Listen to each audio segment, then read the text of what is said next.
I just did 5 minutes without the record button pressed. Eek! I showed you all that I was messing with lighting. You see, this is a hobby lamp of mine. There. See, that's a mirror, and it's showing you the hobby lamp beside the... Okay? So that's a hobby lamp, and I clamped an umbrella to it, and then I turned off the lighting behind me. It started because my face was too dark, and I'm like, people are going to be miffed. They can't see me. So I put the light on, and I'm shining it at the side, and I've got another little desk lamp there, and oh, well, now I look twice as wrinkly and baggy as usual.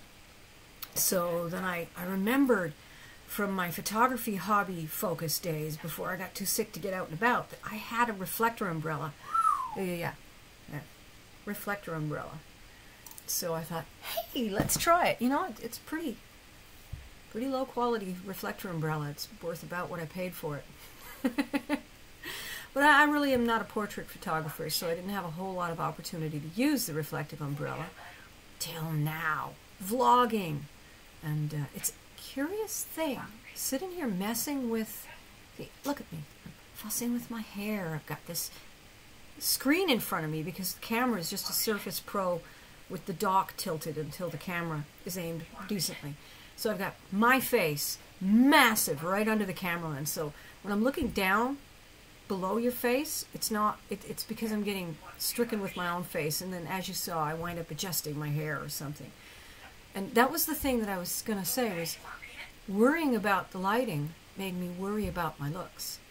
Something that generally I just ignore.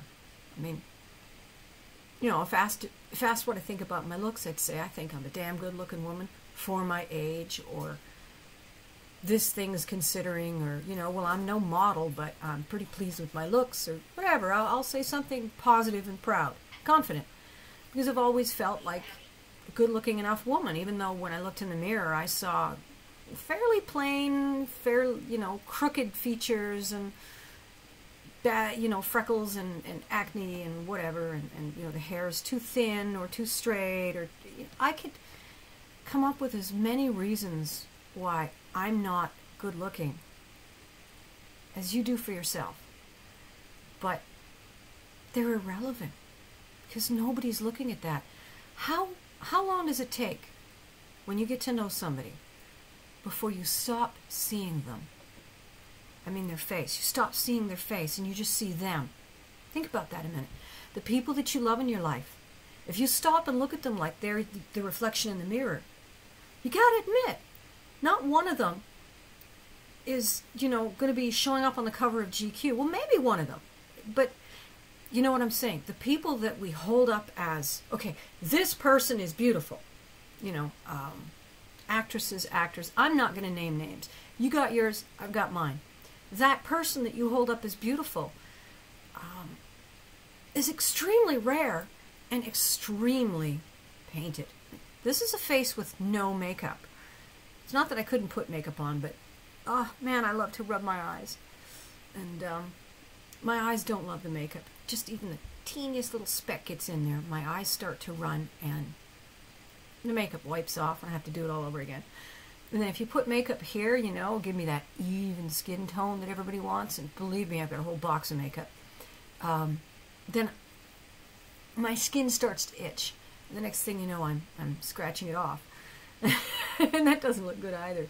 So other than putting stains into the skin that don't rub off and just have to wear out, like I suppose I could paint my face with Jiffy markers. Don't make any mistakes. Can you imagine that? Oh, yeah. In fact, I went through a phase because I had gained so much weight I felt uglier than usual, and I went through a phase of trying to paint my face up so I wouldn't look quite so old and quite so tired and, you know, quite so sick. And again, like the lighting, it made me start obsessing about every stupid detail of my looks that was wrong. I think that's kind of why I stopped. I don't want to look at my face and see what's wrong with it. I want to look at my face and see me. And that's my smile. And that's the liveliness of my expression. And that's the mind behind the face. That's what I see when I look at you. I look at you and I see who you are. At least after the initial getting to know. And some people, I mean, there's one in my life right now that is so pretty that it just keeps intruding, in fact. And intruding is a bad word. And the feeling of intrusion from a pretty face isn't a bad thing. It feels good. It's like, oh, you know, like, yeah, let me intrude on you with a pretty face. Here's a great example. Nobody minds this adorable little guy. You don't mind seeing him, see? Well, that's what it's like when a face you find attractive is sitting in front of you being alive. You know, an extra pretty face. And we all want to cause that to people, I know. But you see, it does intrude because you're busy dealing with the person behind the face, and all of a sudden, it's all about the face. And you're distracted. And it changes, you know, all that oxytocin. That's the social drug that pops out of your brain when you look at a baby, you look at something cute, somebody rubs your shoulders, you have a really good conversation, the end of one of those summer party days around the campfire with the right people. That's called oxytocin, and it's the most addictive drug going, and it's one that's natural to us. Our brains make it. It's a way of rewarding positive social interactions. Parrot's going off. I think he sees somebody. No, he's looking straight at me. He wants a treat. I'm not going to stop the video for him. You're going to get to hear him in the background. Yeah, so that oxytocin hit that you get from this pretty person actually interferes somewhat with dealing with them as mind to mind. Yeah. So, yeah, worrying about the lighting got me worrying about my face, and like, there's nothing wrong with his face. And, you know, you can go ahead and criticize it. I don't care. I can see anything you want to tell me about my face, but I see warm face. I see nice hair. I love my hair. It's really shiny. It's very soft. And at the moment, I'm having a pretty tame hair day. Look, I've got curly bits. I miss having color. And my hair is naturally straight, but I braid it in a way that gives it some curl. So, and yeah, I mean, it's a warm face. That's what I see. I see a warm, friendly face with a cheery smile. And if you drew me as a cartoon, it has some laugh lines, smile cheeks, and my nice braces teeth that I got. I had really cute teeth, but they were all over the place, and everybody was like, oh, you gotta get those teeth fixed. And my mother went, we're getting those teeth fixed. And I went, my teeth aren't good enough, but they're gonna get fixed. And thus began the obsession with vanity. I was told repeatedly, every time I was reminded to brush my teeth, not to waste the money that had been spent on them. That's why there's still real teeth in my 50s, which is not so unusual for my generation and younger, but just 20 years older than me, it's a rarity to still have your real teeth. People do, but they are extra proud of it, whereas now it's like, well, yeah, you know, I took care of my teeth, I still have them. And it's more, I think it's more a shame for those that don't. I don't know. I really get tired of shaming people for things. I really do. Some people, that's the only way to get them to behave socially. But shaming them for something that isn't their behavior, well, I suppose even in some cases you give them a pass for behavior, like if their handicap involves that, like for instance Tourette's, you give them a pass for swearing in public. That's the least insulting, kindest example I can think of, because, you know, even just saying you give them a pass.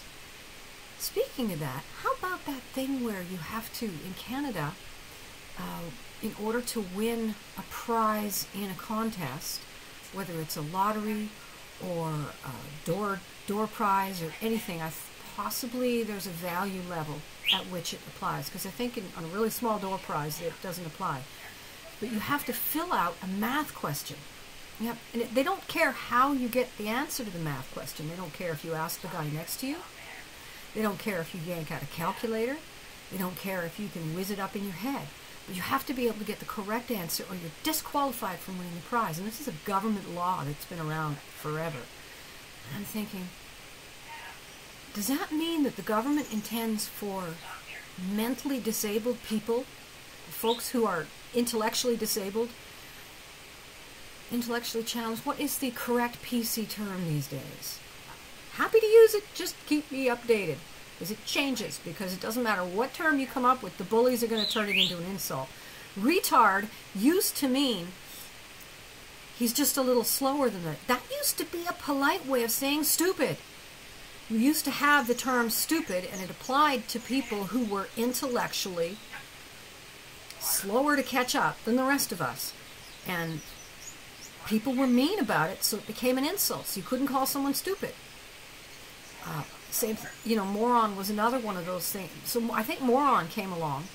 The professionals tried to apply moron because they were still trying to target services to these people because these people were having a hard life.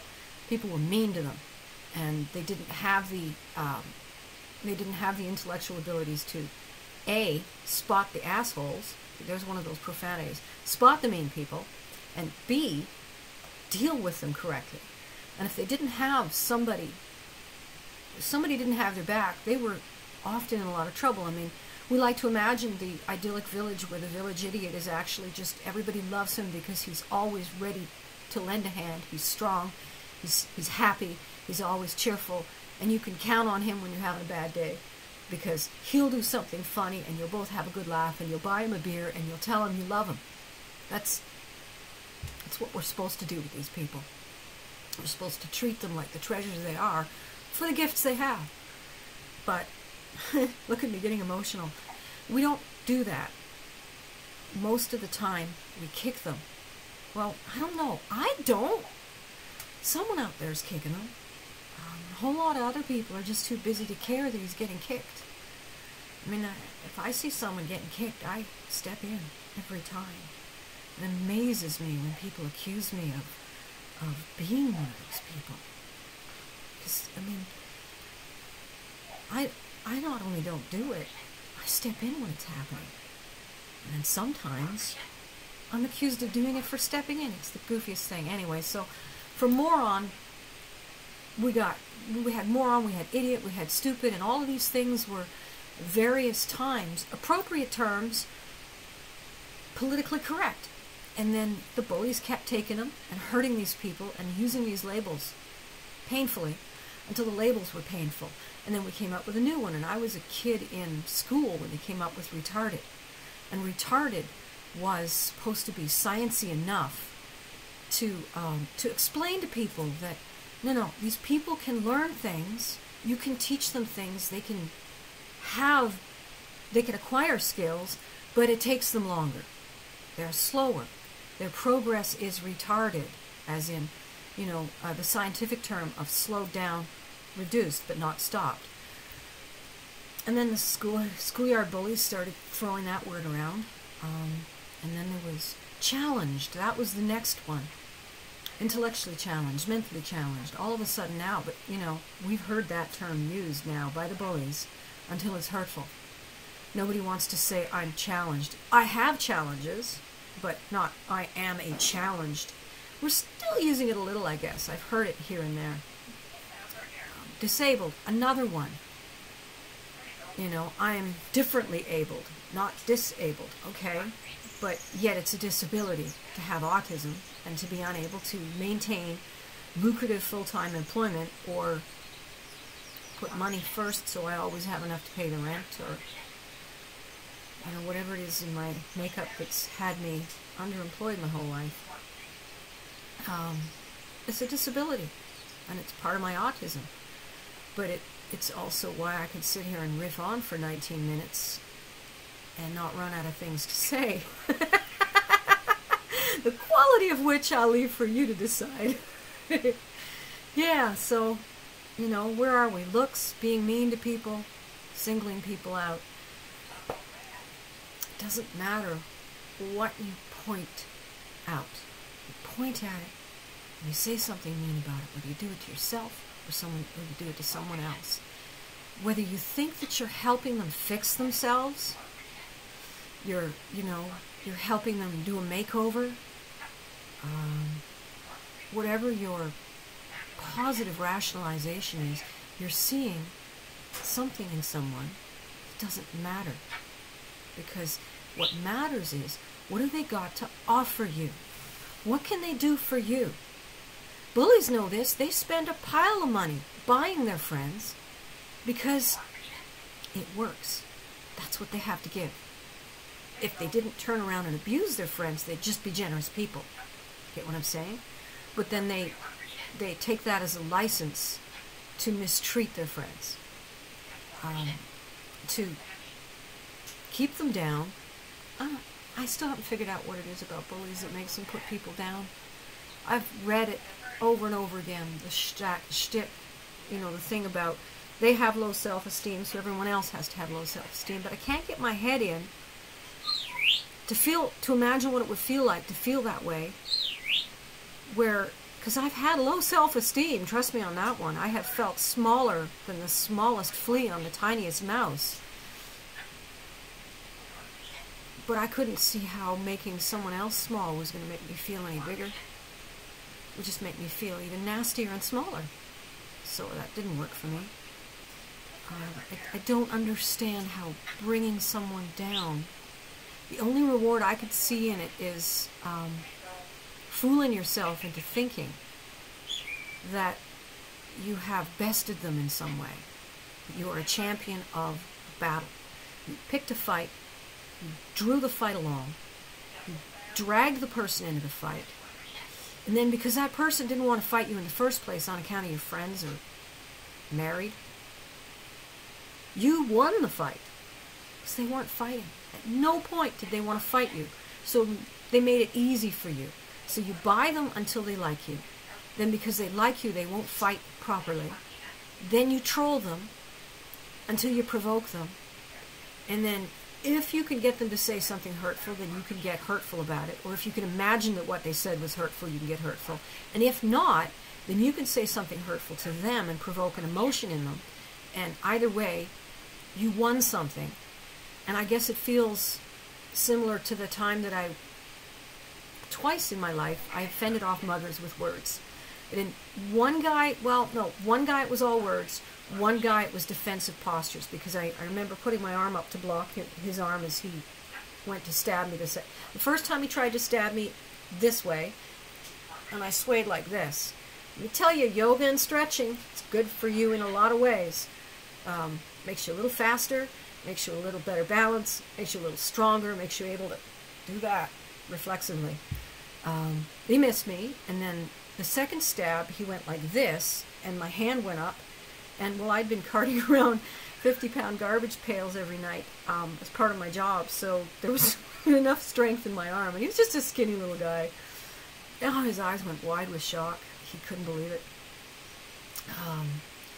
But yeah, for the most part, I felt like a king after that. I felt like bigger than anything. When I came out of the hospital after the surgery, when the cancer was finally gone, same thing. Victorious queen. I can take on anyone and anything. And I guess that's what bullies are going for when they pick on us.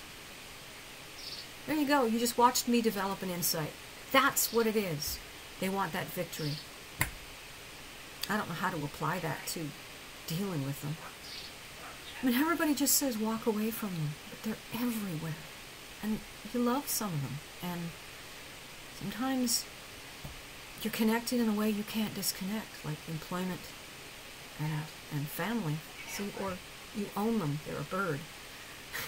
Oh, we're getting to the last minute here. At like about 19:30, I always cut this off. But yeah, well, let me see what to talk about. Looks and how relevant they are. Seeing the usefulness in a person rather than the flaws, whether it's in their head or in their face. Why bullies treat people like crap. And passive-aggressive bullies are still bullies. Don't forget that. Just because they're not directly aggressive doesn't change the fact that they're provoking you into fights you don't want for their own self-gratification. That's bullying too. Okay, time to go. Yeah, I think it's a signature move. Bye.